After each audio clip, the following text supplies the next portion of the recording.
দেখো বন্ধুরা, বাইরে হচ্ছে বৃষ্টি, কিরম বারান্দার মধ্যে গিয়ে সব পায়রাগুলো কিরম রয়েছে দেখো, দেখা যাচ্ছে।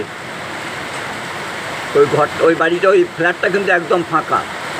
ওই ফ্ল্যাটের যে মালকিন ছিল আর কি, ভদ্রমহিলা মারা গেছে। তারপর তাদের ছেলে একটা ছেলে একটা মেয়ে ছিল, হাজব্যান্ড ছিল। হাজব্যান্ডে বোধ হয় অন্য কোনো জায়গায় আর একটা কিছু ব্যাপারটা পড়াচ্ছে, যার জন্য হাজব্যান্ডও আসে না, সে ভদ্রলোক আসে না, আর ছেলে মেয়ে কেউ আসে না। ফ্ল্যাটটা কয়েক বছর ধরে ফাঁকা পড়ে আছে। ওই ওই যে এসি রয়েছে, ওই ফ্ল্যাটটা কয়েক বছর ধরে ফাঁকা পড়ে আছে। আর এই বৃষ্টি মাথা পায়লারা এই লকডাউনের সময় থেকে খালি পড়ে আছে। 2020 সাল থেকে এই 25 সাল হয়ে গেল, 5 বছর ধরে একদম খালি পড়ে আছে।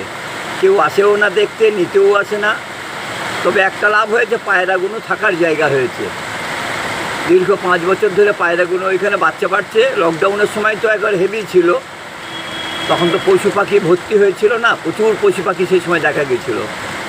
এদিকে সুন্দর বৃষ্টিও হচ্ছে বন্ধুরা, পায়রাগুলো থাকার জায়গাও পেয়েছে।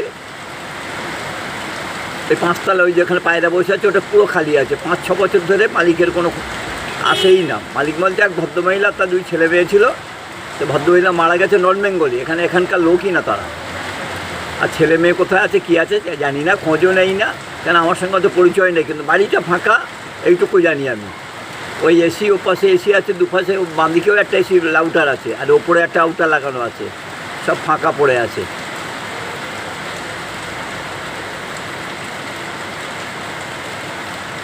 কারণ যদি লাগে খোঁজ করতে পারেন ওই বাড়ির নিচে এসে, দমদম ক্যান্টনমেন্ট এরিয়া।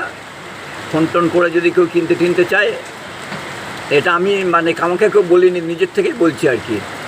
আমি জানি না আদৌ বিক্রি টিক্রি করবে কিনা, তাও জানি না। আদৌ কেউ আছে কিনা তাও জানি না।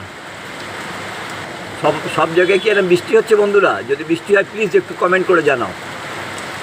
যদি বৃষ্টি হয় বন্ধুরা সব জায়গায়, তাহলে এরকম প্লিজ একটু কমেন্ট করে জানাও।